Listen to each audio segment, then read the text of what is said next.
minute, it's gonna say end stream. When she's done, I'm not gonna be able to get back over here after the 9:45 service. I'll come over after 12 o'clock, just that instant.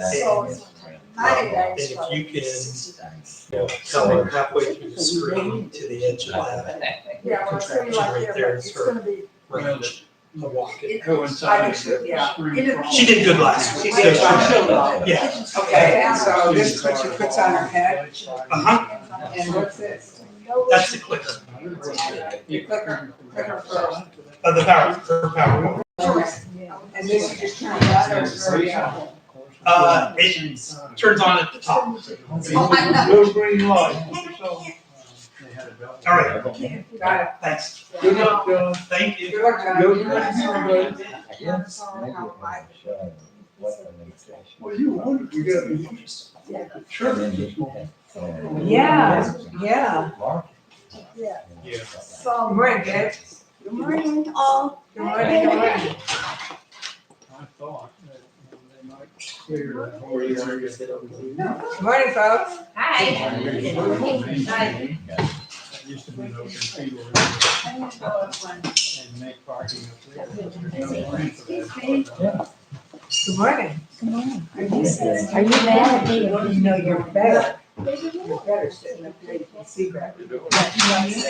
I'm sitting up there. I'm sitting here. Sorry. Well, Don't take it from the somebody should. I put my stuff on this.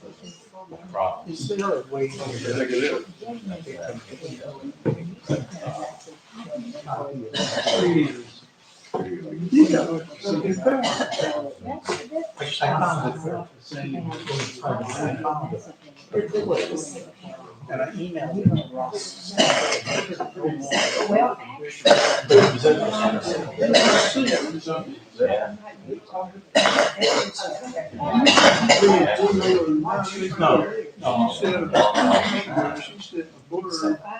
That's what I quoted. So,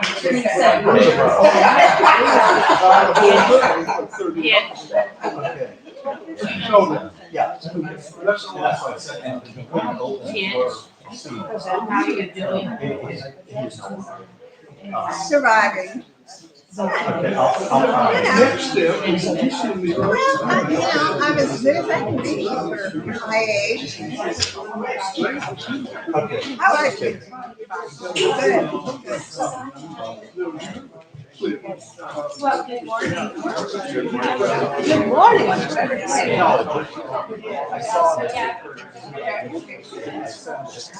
Oh, there's two in there. Well, you want to be here? I want to be here too. You got two. Thank you. It's Can I help you? increasingly mine. No, I'm. Okay, I'll pursue it.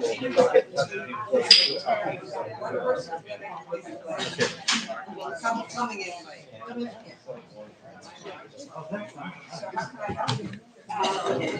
Actually, it's lucky.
See if you can get in. That's the other.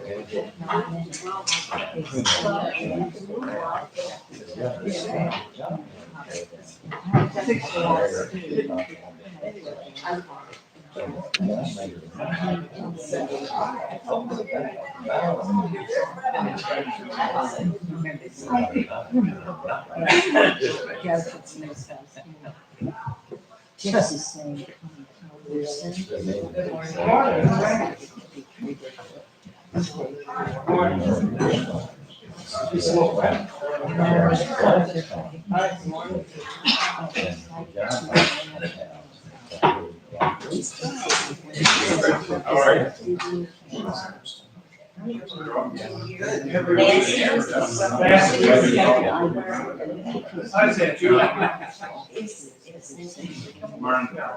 She is.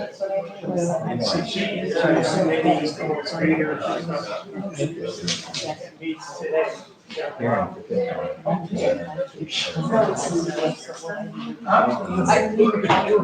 Oh, that's it, yeah. Great evening. She's about so many. Yes, I know.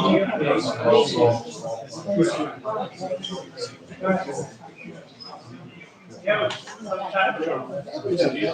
How long? You've got a lot of this.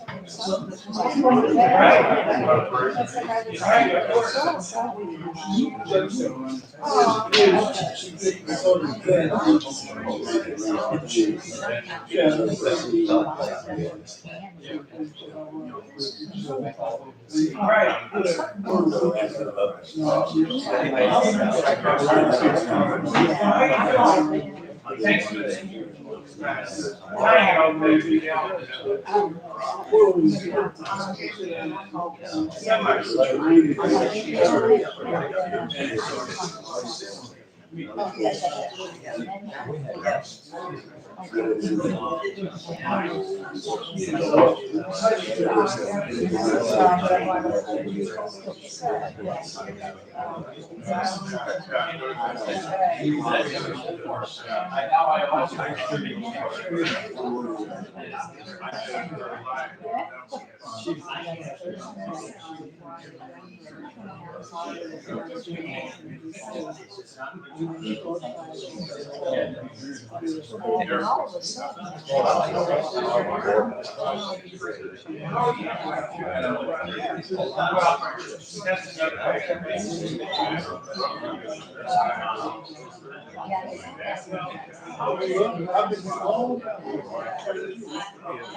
Yeah, the progress.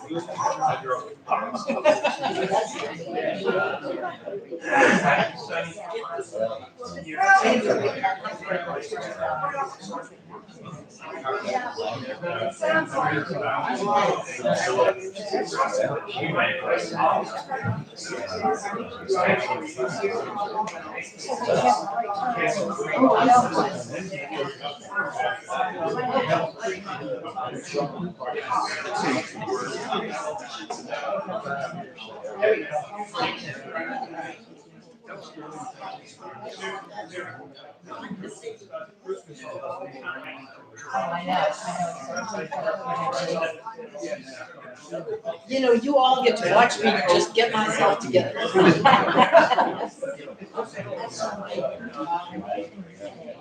And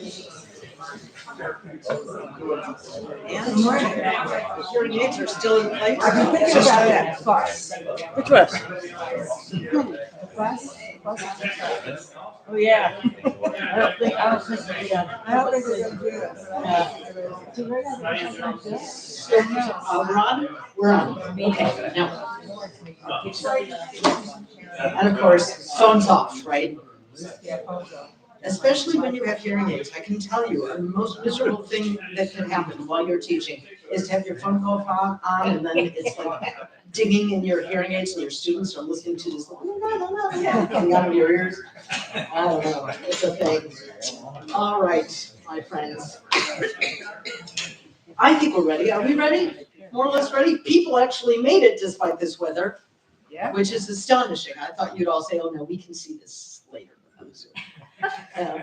All right, so before we get started, I want to give what is often called in my classrooms a trigger warning. So there's gonna be some hard stuff until we get to the end, when there's gonna be some sweet stuff, but there's hard stuff before. And the hard stuff, you can blame John for. No, John Ryan? Yes, John Ryan. We can blame John Ryan. No, I'm teasing.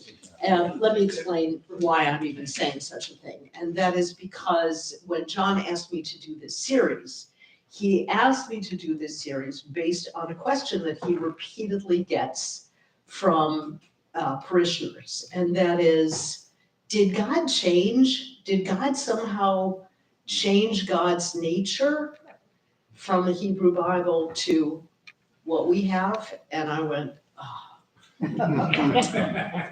And I said, okay, we're gonna tackle a thing that's been around for 2,000 years, which is the idea that there's a different God going on here and that there's a new and improved version that shows up. And so that's gonna mean looking at some New Testament texts. Usually I come in and speak a lot about Hebrew Bible, and I will have some things to say about Hebrew Bible texts, of course I always do. But I will also speak to you a little bit about New Testament texts. And then what I'm gonna hope that we will do is reach for what our options are when we are faced with a deity who is, let us face it, often pretty painful and challenging, off-putting and upsetting. And then we have strategies that we use, and I want to get beyond those normative strategies with you because I think we can. Because I know you well enough and you know me well enough, and because I'm wearing a silly kippah. I won't tell you what my son says this looks like because it's just. All right, so let's start with that question. To whom do we pray, right? Like, who are we praying to? And who are we addressing in our prayers? Because at the very end of this session, we actually are going to do a little praying together from a psalm text that is shared. So I want to start by saying you all know that Pesach begins tomorrow night, and this first text is from Exodus, and it is about one of the 10 plagues.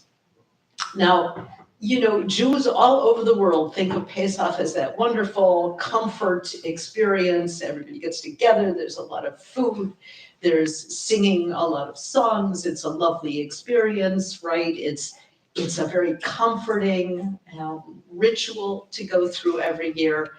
And I'm going to tell you that as soon as I grew up enough to know what the texts were that we were describing and singing and speaking about, I felt pretty darned uncomfortable.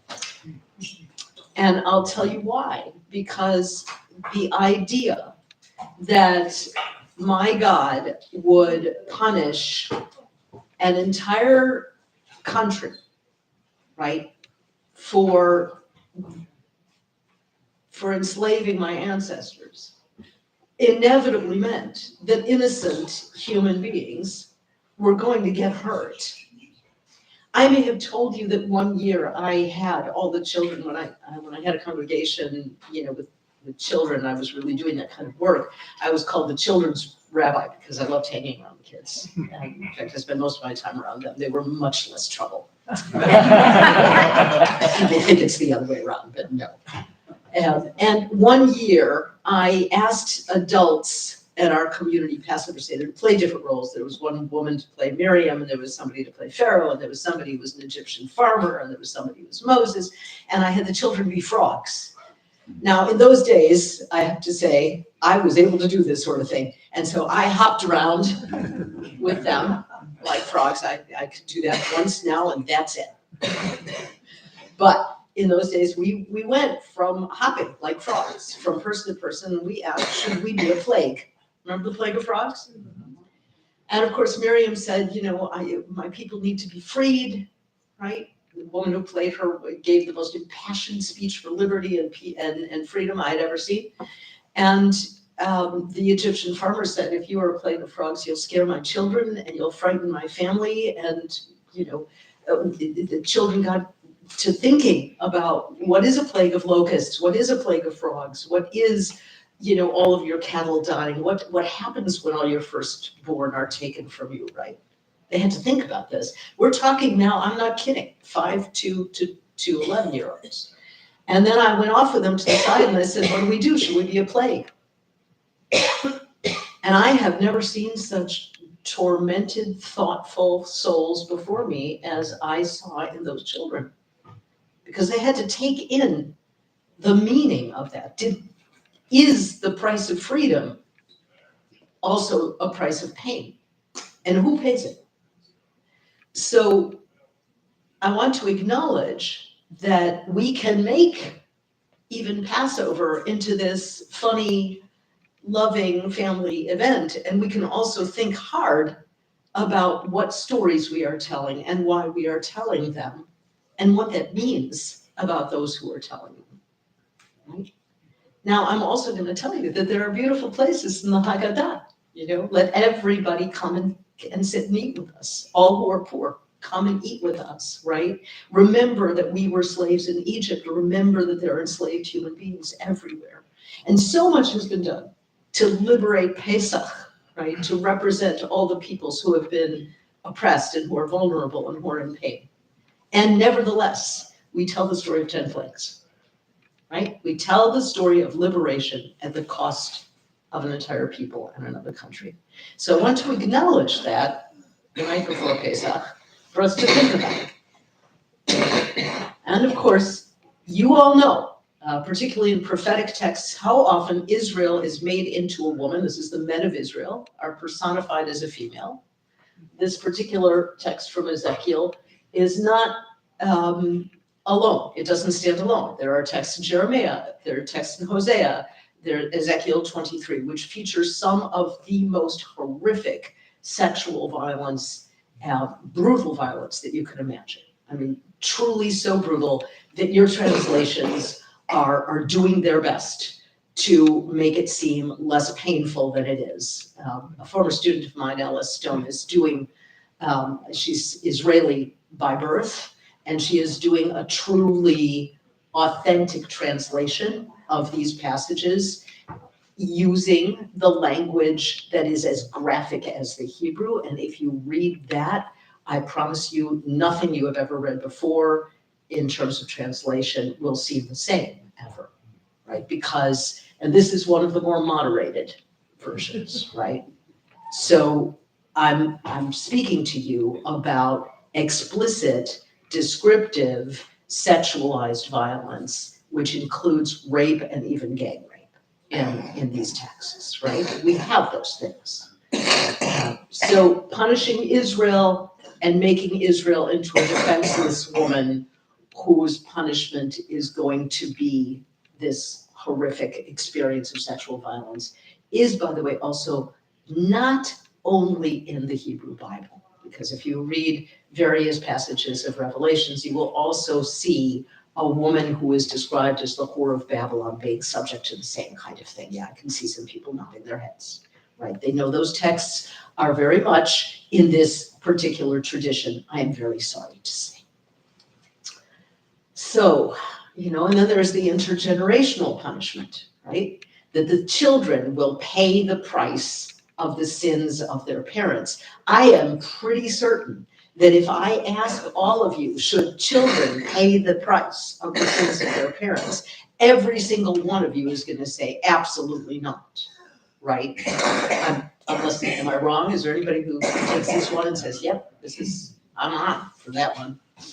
So you want to think about all these ways in which punishment become part and parcel of the Hebrew deity's response to what he, and I'm deliberately using the word he now, he is understanding as disloyalty or lack of devotion or lack of faithfulness.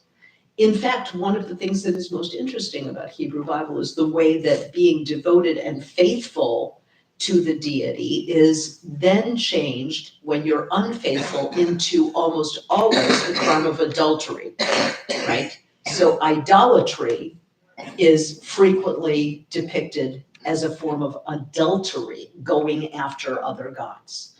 So again, we want to think about the way in which those things are sexualized and dangerous. So, you've just seen 3 examples. You all know what kinds of books I write, even if you haven't read them. And so one of the things that we might ask ourselves is, how long could I take to describe to you a violent deity of the Hebrew Bible?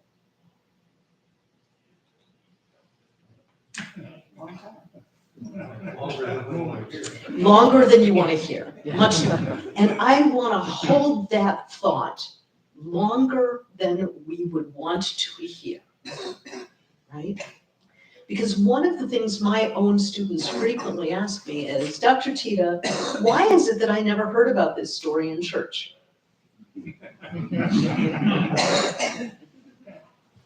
How come I never heard of the Levite's concubine? How come I never heard of these passages in Revelations, right? How come I never got access to these stories?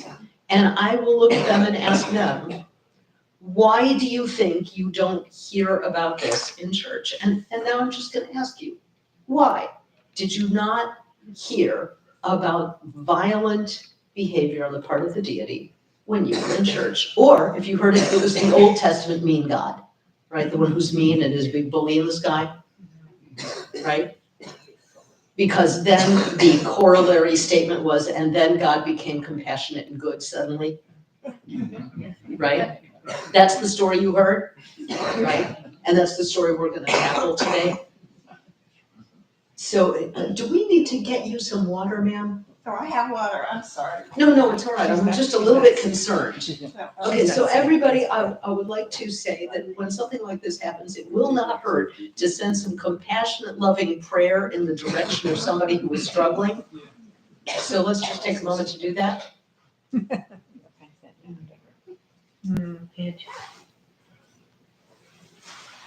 You have nothing to be embarrassed about. Let us help you, at least with an energy flow. Lots of love. See if it was. I once did a wedding where one of the bridegrooms fell down in an epileptic fit. The bridegroom wanted me to continue. No, I'm taking care of this man first. Anyway, okay, so yes, more than you want to hear. And that is how ministers tend to treat their flock. Rabbis somewhat as well, though a little bit less so. So what happens when we actually go to your texts, quote unquote, right? Put quotes around them. The Son of Man shall send forth his angels, they shall gather out of his kingdom all things that offend, and them which do iniquity, and shall cast them into a furnace of fire. There shall be wailing and gnashing of teeth. Now again, do we really think through these words in the same way that I asked you to think with me about the locusts, about the frogs, about the plagues? Just think about cast into a furnace of fire. What this means for anyone.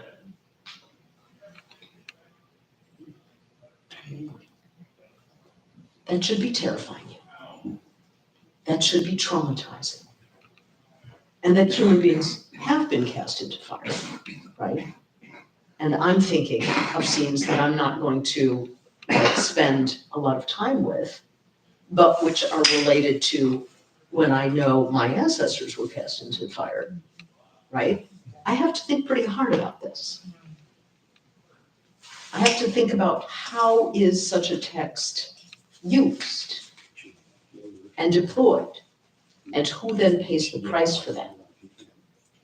So one of the things I'm going to agitate for here is, as much as we don't want to hear this, do you need to leave? I think it'd be better for all of us. Sorry. Our prayers go with you and may you feel better soon. I wish you a refuah shlema, a complete healing. Take care of yourself.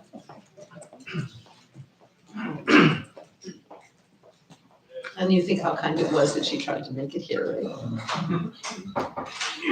So we want to think about, what those words really mean. We read over words like this all the time, don't we? Right? We let them kind of pass and go through us, and they move on. But we shouldn't. We should not let these words. Do not think that I have come to bring peace to the earth. I have not come to bring peace, but a sword. Right? We need to take those words literally in a particular kind of way, insofar as they have been used literally, right? There is a chronicle from the Crusaders around soldiers who, and I'm going to do this because we need to have an understanding of how real this is, who had Jews captured in a synagogue in Jerusalem by the taking of that city, and Crusaders stood outside singing from the psalm, "This is the day the Lord made, I shall rejoice and be glad in it." Right? These texts have been used to enslave, oppress, and forcibly convert human beings all over the world, right? And we have to acknowledge these in the same way that I have to acknowledge the text of the Levite's concubine and various other things that I've already shown you and write books about, right? Yes, sir. Just a quick question. Is that all right? Mm-hmm. No, as a rabbi, I eschew all questioning. I'm just curious, how much of these verses in both what we call the Old and New Testament could be, like that one is a metaphor in the Eastern Aramaic text, meaning his teaching will divide people like a sword. And there are so many other similar texts. Like you go out, sell your cloaks and buy daggers. That could be one that could be used by many people to do terrible evil. But he was trying to fulfill a prophecy that he'll be counted with the thieves. So those are two examples of metaphors. Could the verses you read about dashing into pieces either be a metaphor or Yahweh, and thank you for using the name in the first slide, would Yahweh just remove protection? Is there some explanation, or we just take this literally and accept the violence in history that you well point out, that people use these verses as in my view, incorrect excuses to hurt other people? The metaphor response is a go-to response for both Jews and Christians for 2,000 years. Oh, it's just a metaphor, right?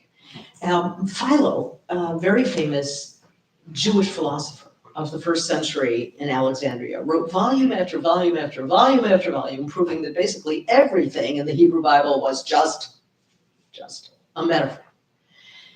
Now, I'm not going to exclude the possibility that metaphors and parables are absolutely and certainly a part of his literature. They are. But the go-to response for us when we deal with texts of violence is to try and detoxify them. And one of the ways we do that is to insist that these are all metaphorical in nature. But isn't this man trying to use God for his own purposes? I mean, to excuse my behavior, I hate you, I want to strike you down, but I want God on my side. Is the deity repeatedly used in such texts Against- as yeah, the yes, it has as the authority for various kinds of acts that we would regard as potentially and not violent. Yes. validly used. It's just man being selfish. And this is also a way in which we can, I want to just warn against the way that we detoxify the texts are to say, well, this is human nastiness at work. It's not That's what God, which is, these are all very well-known strategies for all of us, my community and yours, to deal with the problems of the text, right? Oh, it's because human beings are so flawed. Oh, it's actually a metaphor and doesn't mean what it might otherwise say. And while any one of those arguments has a piece of the truth in it, right? I'm not going to deny that, again, that there's both metaphorical and parable use in literature. Things stand for other things in great literature all the time. And nevertheless, most of the time, what we are reading is somewhat sanitized English versions of the actual text. So we should take that into account. And secondly, the fact that these texts are so frequently used in ways that actually betoken real use of psychic, emotional, and physical violence should be a warning to us to stop detoxifying and excusing and avoiding the implications of how seriously dangerous these texts can be, right? So that would be my argument in response. I get what you're talking about, and these texts still strike me as dangerous. I'm not saying they're not dangerous. Yeah. I'm just saying that they are, I think they're very dangerous, but I'm saying that they are not godly. So separating God from I'm the just saying human The human creation. creation is trying to twist God into being something that justifies our own evil. Uh-huh. So let me hold that thought until I get to later in this presentation. But let's hold that thought that what we're seeing is human beings twisting the nature of God to justify our own needs, wants, desires, and egos. Does that make sense? Let's just hold it up. All right, so I brought Revelations in because I think people really need to know how terrifying the text is. Is Jesus covered with blood? I mean, that's, this is, if it's in Ezekiel, it's also in Revelations in an interesting way. And these texts come in a tradition of describing both God and Jesus as warriors who are frequently described as covered in blood or wading in blood in a righteous battle against some kind of evil enemy. And you might be describing this text in exactly the same way, right? And we want to think about the actual implications of this again, rather than just say, oh, that's a difficult, painful text, right? Because again, every one of these texts can be and will be used in order to justify really terrible and dangerous behaviors on the part of people who have power to people who do not. So it's something we need to think about. And of course, you all know about this, right? So I'm sure this is the one thing I think Christian communities have wrestled with, liberal Christian communities have wrestled with, the way in which these texts have insisted that slaves obey their masters. And the way in which those texts for 400 years, same amount of time that the Israelites are supposed to have been in Egypt, but we knew it in reality, 400 years enslaving people, destroying families, destroying lives, right? And of course, I know that there are women in the room. If you look at descriptions of how women should behave, the New Testament looks actually kind of nastier in some respects than the Hebrew Bible does, because it absolutely legislates silence, right? I shouldn't be up before you. I shouldn't have the right to teach you in any way. And there are some Christian communities in which this is still operative. Absolutely, you know that, right? Where women are told, this is what you are supposed to do, have babies, be in the kitchen, and dinner ready and be silent, right? The husband rules. So, making the woman into the sinner, right?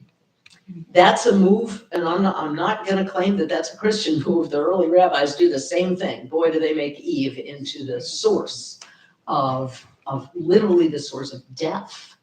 And I wrote an entire chapter about how the rabbis make Eve into this source of all death, source of sexual temptation, right? The source of mortality, all of these things.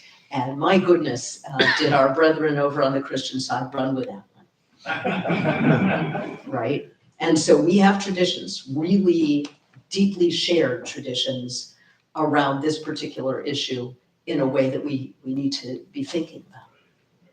So, and of course, as you know, do you all know that the word Jews and Judaism is essentially a Christian invention? Did you know that? The word Yodeos only appears twice in any ancient Jewish text, and where it does, it is not talking about Jews. Yodeos doesn't mean Jews or Judaism in the way that it came to mean those things in New Testament gospel texts, in which there are 73 cases of calling these people Jews and referring to them as a specific kind of grouping in this way. And that word actually, Jews and Judaism, was not adopted by Jews until very late, about the 18th, 19th century.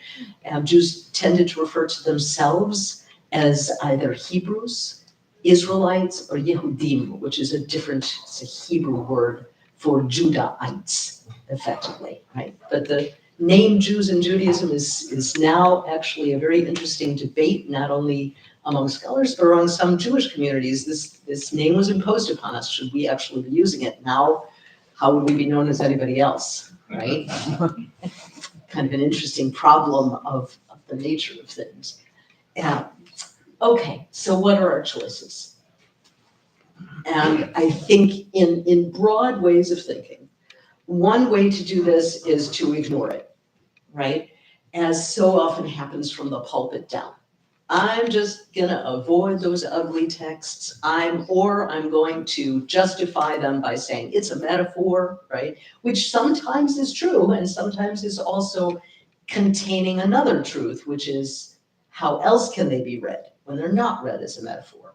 And what if writers, can we actually know for sure that the writers only meant these as metaphors all the time? I don't know that we can know that unless you have a Mr. Peabody's Wayback Machine, right? If you do, and you can sit in the head of those people composing these texts, let me know, because I want to be there, right? So, ignoring the text is a go-to strategy for most clergy, and it is a problem because as long as these texts are with us, we haven't lined them out, then pretending they're not there is dangerous for our own sense of what God is, right? Because bypassing is never a good idea. Spiritual bypassing is a dangerous thing, and we do it all the time. The justifying the text and the whataboutism. Well, what about that religion over there that says this, that, and the other, right? Right? Let's just compare the evils of world religions, and then we'll all feel good. I don't know, but that one is one go-to movement with my students. What about, and then they'll pick another religion and they'll tell me some awful thing about that religion, and that will somehow make whatever we are talking about in the class better. Does it work really? We do have to think about what human beings might worldwide do with their gods, right? That might be a piece. We might need to ask ourselves that. There is a beautiful, and I meant to try to embed this, and I just couldn't get the technology to work. If any of you ever has the chance to see the film Thiede, The Train of Life, it is the most beautiful film I have ever seen, and I say that quite seriously, that it's related to the Holocaust. It is about a fool. The fool is traditionally the wisest individual in every Jewish community. You know that, right? So this fool finds out the Jews are being deported, And he goes back to his little French shtetl and he says, I have an answer to everything. And the shtetl manages to purchase a train. That's why it's called the train of life. And they outfit the train as a Nazi train. And they pretend that half of them are Nazis and half of them are prisoners. And they're going to use this train to get to Palestine overland. Right? Now, I'm not going to tell you anything more about this film except one scene. And if you ever have the chance to see it, I suggest you do it. In that scene, there's an argument going on between the Jews about the nature of God. Where is God? What is God doing? Right? And finally, the fool stops everybody and says, stop. B'Tselem Elohim. Remember I said those words at the beginning of this series? In the image of God. B'Tselem Elohim we were made. With no humility whatsoever. Human beings compared themselves to God, says the fool. With no humility whatsoever. It is not God who invented us. It is we who invented God. We have to think about the God that we are inventing and the God that we are creating when we deal with all of our texts. That is our standard response. Oh, it says in Exodus the children will be punished, but it says in Jeremiah, let's just do a little dance. I can find a good text over here that will fix the bad text over there, right? The psalm that says, oh, one day of God's life is like 1,000 years for man. That fixes the problem that Adam wasn't struck dead as soon as he bit out of that fruit, right, as was promised. Because God really meant one of God's days. You see, Adam lived over 900 years. It makes sense, right? Now, never mind the fact that the person who wrote the Genesis story and the person who wrote the Psalm text, right, did not know each other because they were hundreds and hundreds of years apart. And so the Genesis story guy probably wasn't going to be able to predict that 500 years later somebody was going to say, oh, one day for God is 1,000 years for man, right? So we cherry pick, we figure out the pretty stuff, we stay with the pretty stuff. How many of you, raise your hands, feel that most of your tradition religiously was about picking the pretty stuff? Yeah, picking the pretty stuff, right? From the pulpit, we pick the pretty stuff, right? That is an actually serious and interesting problem. That's one thing that the lectionary, that I'm a Presbyterian, so Yeah. I'm gonna view it from that point. That not many of the Presbyterian ministers I've been around like to use the lectionary because it forces you to do just what you're talking about. Mm-hmm. But it's a marvelous way to pray. Mm-hmm. It opens the mind of the human being. And so I'm all for the lectionary, but not many are. Yeah, well, and that is one of the ways that a Jewish tradition does something similar is that we have a particular annual cycle of Torah readings and Haftorah readings. Okay. And many of the Haftorah readings are some of the most difficult, painful prophetic texts you can imagine. When I was 13 and could not read from Torah because girls couldn't do that and could only chant the Haftorah, I was given a passage from Hosea. If I had known then what I was reading for my bat mitzvah, right? Now I would have gone, are you crazy? You're making me read this passage? What? Right? Or at least I would have had to contend with it, but nobody really worked with me on what was coming out of my mouth, right? That's an important question. I'll just throw out one other thing, having gone through a split church, is why I know this. There are almost 30,000 verses in both the Old Testament and the New Testament. Far fewer in the New Testament, less than 8,000. And it's always been interesting to me, particularly when people argue faith and religion and how God works in their little box. Mhm. And they quote maybe 50 Mhm. verses that their little brain can grasp.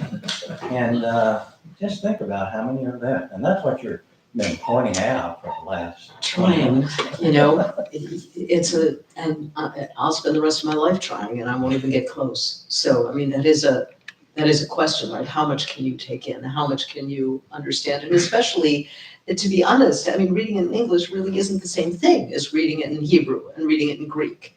And so already we're standing at a remove from what the texts are actually giving over to us, which is a whole additional problem.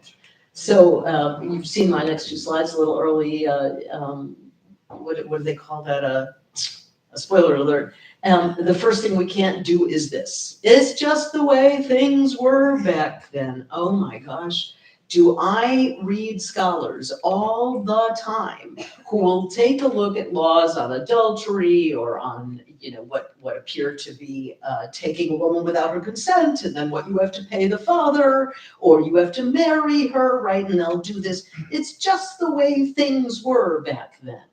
And if scholars spend all their time saying it's just the way things were back then they're effectively reinscribing the way things were as without necessity of moral judgment on their part, right? If it's just the way things were back then we don't have to apply our ethical thinking about how this is problematic. Do you see what I'm saying? Because we relegate it to a fact of history. It's just the way things were. That was the past. And I say this as a trained historian, as somebody who was trained to be able to reconstruct history as presumably objectively as I could. That was my job. In many respects, that is still my job, right? And I think that both scholars and readers have an obligation to think about the ethical implications of what we are reconstructing. And we also have to think about the ways in which the way it was back then is kind of a chimera. So if I were to spend an entire series on what I'm working on right now, which is the amount of sexualized violence that is male on male in the Hebrew Bible, and the way, for example, one of the things that I'm discovering to my horror really, is how often the enemy is made into an animal, bestialized, like made into a creature, right? This happens to Nabal, Abigail's husband, who is a dog, right? It happens to Goliath, who dies a dog's death and is presented as a non-human creature in some of the earliest verses in his chapter. Now, could I say that's just the way it was back then? That you bestialize your male enemy and then you torment and abuse them sexually? Or can I look at all of you and say at Abu Ghraib, the prisoners wore dog leashes, were forced to walk on all fours, and forced to mimic sexual acts? Really? That's just the way things were back then? I think a little humility is called for, right? About what we're doing here. And then also the territory thing. We stake out our territory. We say, this is mine, this is yours, right? One of the things that I've experienced now for well over 60 years is the way my territory is regarded as the predecessor for yours, right? That happens to me. Do you know how many times I've been introduced? Rabbi Thiede, so good to have you. We're so grateful that you're here. Without you, there wouldn't be us. Do you know how many times that's happened in my life? All the time, right? Because my entire purpose is to exist as the predecessor for other people, and my people just exist as a kind of archaic, well, we gave you up, you know, thank you for being there without you, right? With your earlocks and your funny hats, right? Which are a modern invention from Poland. So things there. All right, what can we do? What can we really do? So I'm going to argue that we are all looking for God. And we all are begging and longing for God. And we have texts that are both informative and dangerous. We have what might be called disinformation in our way of reading who and what God must be. And we have some moments where we feel that gorgeous, transcendent ray of truth coming through. It is my belief, thank God, that if I were before my Maker saying, what do I do with this? The answer would be, call out what you see as wrong and hurtful and painful, because you are my hands. You are doing my work. People may think you are attacking my work, but you are actually doing my work. And then bless the human beings that you work with to have me present in the work that they are doing themselves, to face what is painful in this world, not just in our texts, but in every moment that we wake and we read the news and we see the pain and anguish and torment of this planet. We should all be spending a lot of time calling out what is harmful, not running away from it because it would take too long, it would be too much. Yes, I will argue that you need to take care of yourselves. Can't do this all the time. But if we blessed each other in that work, I wonder what would happen in our pulpits. I wonder what would happen in our classrooms. I wonder how well we could own who we are, what we have done, and what we are doing in the name of God. And then ask ourselves, what would happen if we were actually standing before God and asking, what do I do with a text that, even if it's a metaphor, still seems pretty scary and upsetting to me? What do I do with these locusts and these frogs? You know that blessing. Yes, you do. I promise. This is the oldest known blessing known to our traditions. It was found on a 7th century silver amulet in a priest's grave. And how does it go? Do you know the spot hands? Right? You associate that with learning why. Anybody know why rabbis do this? Because this is the lattice that the lovers look through in Song of Songs. God looks through the lattice work to God's human creation. The light of God goes through the lattice.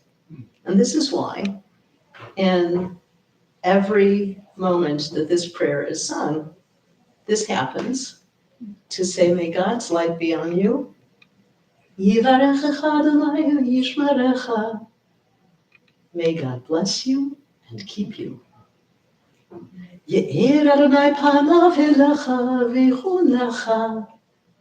May God turn God's face to you and grant you grace.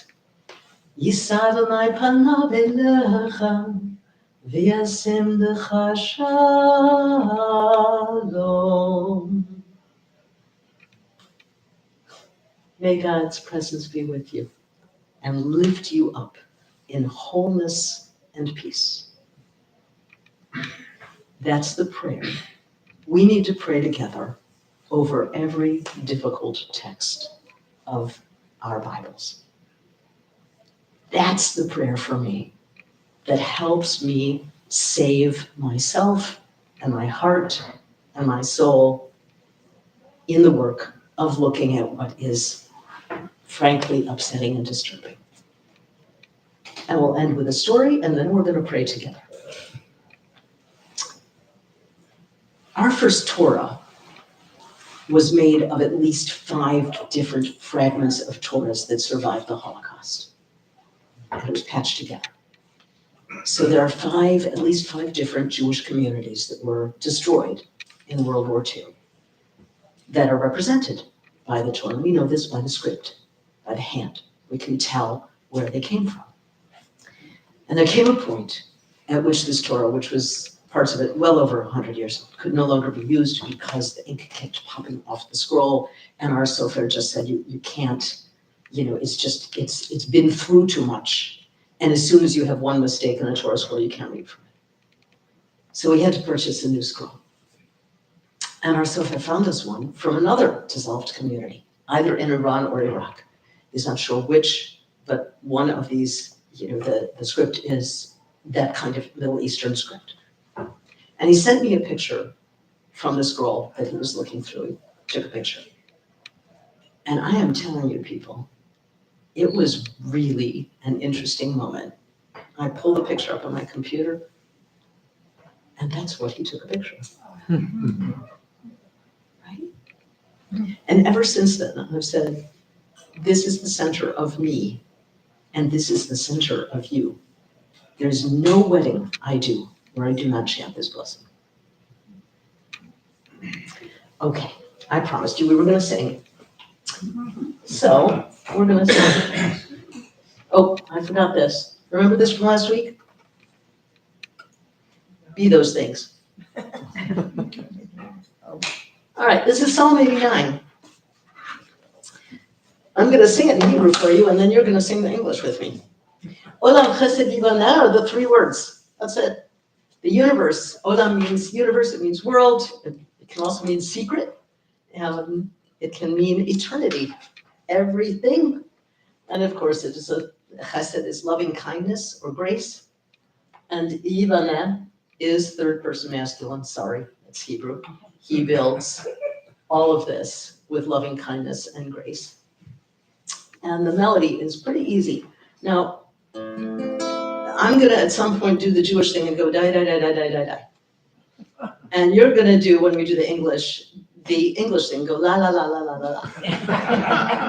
Unless you wanna do that. So this is how it sounds. Olam chesed yivaneh, yalai, dai, dai, dai, dai, dai. Olam chesed yivaneh, yalai, dai, dai, dai, dai, dai. Olam chesed yivaneh, yalai, dai, dai, dai, dai. Olam chesed yivaneh, yalai, dai, dai, dai, dai. This is easy. I will build this world with love. Yeah, la, la, la, la, la, la. And you will build this world with love. Yeah, la, la, la, la, la, la. And if we build this world with love, yeah, la, la, la, la, la, la. God will build this world with love. Ya la la la la la la. Olam chesed yivaneh. Ya la la la la la la. Do you need to sing that again? Yeah, that's beautiful. Olam chesed yivaneh. Ya la la la la la la. Olam chesed yivaneh, ya la la la la la. I will build this world with love.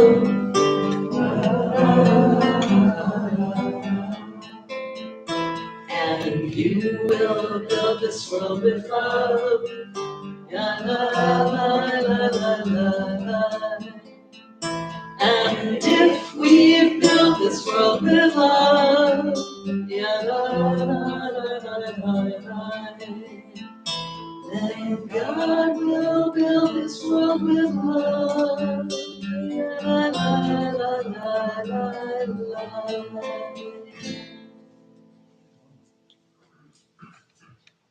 Read a difficult text and sing this song. Read another difficult text and sing this song. Keep singing this song through every difficult text. And then ask yourself, who are you praying to? Because I think that's the God you are praying to, and I am praying to. May we bring that God into the world, and may we say, Amen. Questions or thoughts or comments? Henry Louis Gates has a whole series on the African American religious tradition. And there was a woman who was the daughter of a pastor who was not allowed to preach. So she sang her sermons. And eventually she was able to get a church. Now she has her own church. But there was a lot. She was a great singer. And so she would just sing a whole sermon. And all these people, turned into a radio station. But she was not allowed to preach till finally within the last 20 years or so. That is such a beautiful story. It's going to help me float through the rest of this day. You would love to see this woman because she just like, I'm a preacher and they won't let me preach, but I'm going to do it. I'm so, so pleased. I think this is also part of the reason that in Jewish tradition, we sing so much of our texts, right? St. Augustine said, if you sing, you pray twice, right? I often quote that to Jews. So, lift up your voices, right? Because the act of singing involves the whole body in ways that speaking does not. You feel it in a different way. And I think that sometimes singing all those words is really, really important. Doesn't singing change the chemistry in your mind? Well, I don't know, but I'll call my son after this and I'll ask him. Because you remember, he has a master's degree in science. Remember the science guy? Oh, Yeah, like this is what I do to my son all the time. You're a science guy, you can have the answers to everything. So I'll find out, do you know? And if you don't, you should. Any other thoughts and questions? You noticed that in a way I didn't give you an answer, right? You notice that. No, you did give us something. I mean, I hope so. But there is also a way in which I can't answer a problem I haven't solved and will probably not solve until I meet my maker. Which is, if you are who I believe you to be, is this just the product of human ego, right? The fool is saying that. And must we see these texts as so inextricably human and flawed that the work we have is on ourselves? And that's why I keep, when I have this conversation with God, God says, look, no, you're doing the right thing. Never says I'm doing the wrong thing, but still, yeah. Where was your belief 20 years ago compared to now? Oh my goodness, what an incredible question. Because you chose the year in which I founded my community, 2004, and my son was bar mitzvah. And before then, it is fair to say that I spent many years running screaming from Judaism. So much so that I took a little prayer book that my grandmother gave me and I wanted to give it away. I put it in a pile of things to give it away shortly around that time. And my husband found it there and he brought it to me. He said, are you sure you want to do this? And years later, when we were married Jewishly, I brought that little prayer book to the chuppah. Right? I think that because I had spent so many years, I did a master's degree in the Holocaust. I taught some of the first courses on the Holocaust. I'm not kidding, nationwide in the late 70s and early 80s. Those were the first courses that were there. I did teach the first ones at the University of Missouri. I was organizing Yom HaShoah days. I was, living inside an awful lot of pain. And I don't think I knew where God was in that. And I still don't know where God is in all that, but I know God is. It's interesting you say that My grandmother was born in Sweden, came over, my father, and her psalm book was the only possession we really had. I've given it to my son, it's in Swedish. But, you know, the things are meaningful. Yes, they are. They are. Yeah. You make quick reference 4 or 5 times to growing up in Chicago or in your childhood. What kind of community did you grow up in? So my father was the child of relatively, as we call it, observant parents who were what I would call conservadox, sort of between conservative and orthodox. My mother was really became, I don't think her parents were like this, but she became as an adult what we call High Holy Day Jews. She shows up at High Holy Days. We have Hanukkah and Passover. I think it is fair to say that, and also my education was completely bollocksed up by the fact that my mother was in and out of the hospital so many times. So I had almost nothing in the way of Hebrew school. And I remember really loving the first day that I went when I was about 5 and learning the Hebrew letters because I was fascinated by them. But I ended up being like pulled out often because my mother was hospitalized so much. And when I had my bat mitzvah, somebody just gave me a text to memorize, right? Like nobody taught me anything about liturgy. It is absolutely fair to say that when I founded our little, what then was a little Havurah and is again a Havurah fellowship group now, I knew only the most minimal liturgy. And, you know, well, I've been to regular Shabbat services maybe 20 times in my whole life, maybe, when my dad felt like, you know, he could push my mother into it. So I grew up as a fairly secular Jew, but one very culturally embedded, right? We were culturally super embedded in our Jewish identity, but spiritually not so much. I think Jews of that generation had an edifice complex. Edifice. Not edifice. They built a lot of buildings, but they didn't know how to pray. And I think that part of the reason for that, Bill, was due to the Holocaust. They wanted to hold on, but they didn't know how. And so it is fair to say that I think that Jewish communities in America and Jews rediscovered that there was a spiritual space for them in the 70s and the 80s because there was just this place of frozenness after World War II. You just didn't have anything new yet, but the old stuff didn't seem to be working. Because how does it work in the face of 6 million dead, 1 million of whom are children, right? Yeah. Do you mind sharing your bat mitzvah text? Not at all. It was the Hosea text that includes the section. It has a beautiful passage, and I will betroth you to me with faithfulness and loyalty and all that rest. But it's also kind of a punishing text of Gomer, the woman. I think it's was Hosea 2 and 3. I believe that was it. Yeah, I'd have to go back and look to be exactly sure, but I probably could still sing it for you. In fact, I'm pretty sure. I can remember the melody. Da da da da da da da da da da da da. Get me a Hebrew text and I'll sing it for you now. Da di da dum ba da da da dum. So yeah, I memorized it all right. I'm telling you.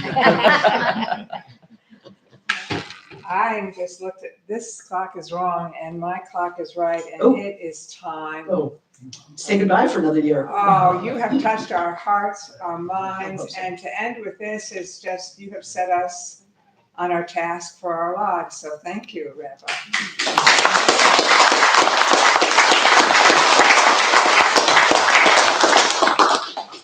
I do want you to know before I leave how much you mean to me. I have 2 Christian communities that I kind of joke about. Oh, I'm going to church. That's my congregation now, right? Like I have this little congregation I belong to. It has meant more to me than I can say what kind of relationships we've built over 10 years, and I'm grateful for them.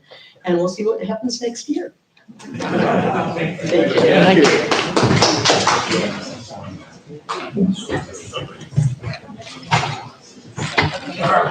You can hear. That's good. Yes, get it. Between 2 and yes. Yes, I know you are. I know who you are. And you wrote the two. And say, well, I can't accept gifts from students.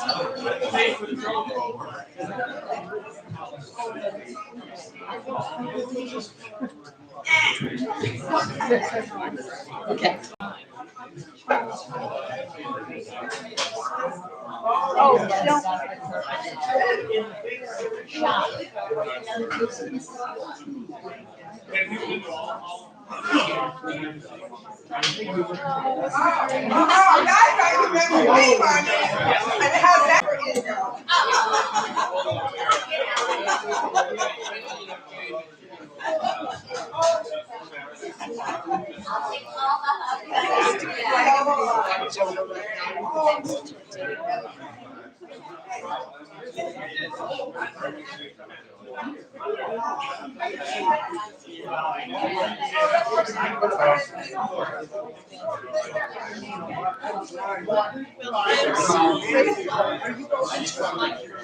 Of course.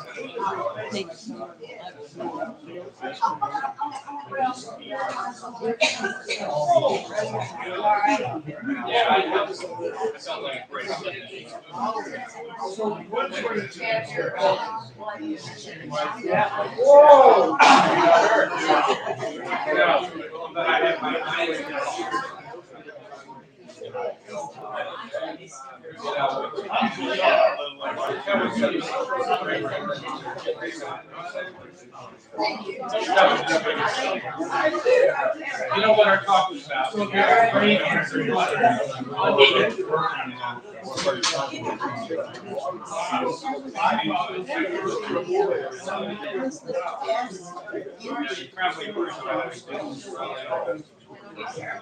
Some of the things we talked about.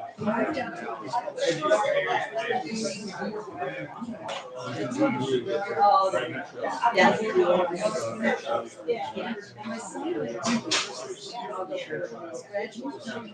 And every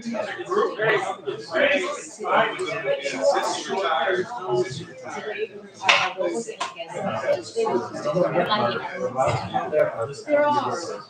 there's something about the city that says my mother always started as a substitute teacher. I had my lessons in Chicago, my parents trust me. My happiness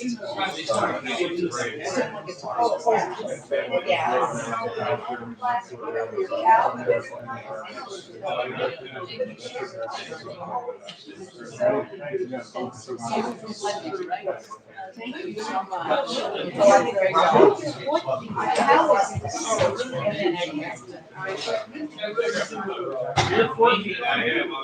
Good people voting. We are in a state. I have been forced to be awakened to the fact that we have lost our lives. And so when I look at this, what has pulled out from the rocks, or that were under the rocks, extreme, violent, nationalist, beefers,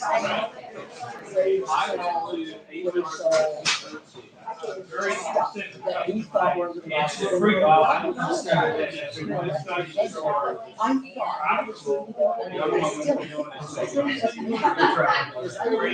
I thought we leaning down right next to me.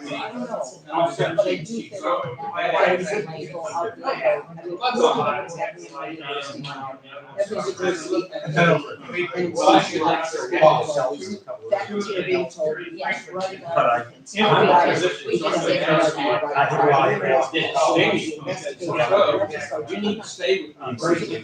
5 minutes class. So I promise that like And it's slowly, so you can see it.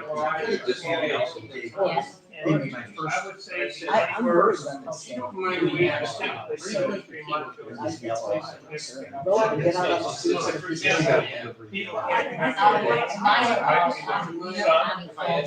Mine will recognize Yes, I have. and they still might have issues, but there is some severity. Substantial. So, Nancy, I can use Marcel just for general. I mean,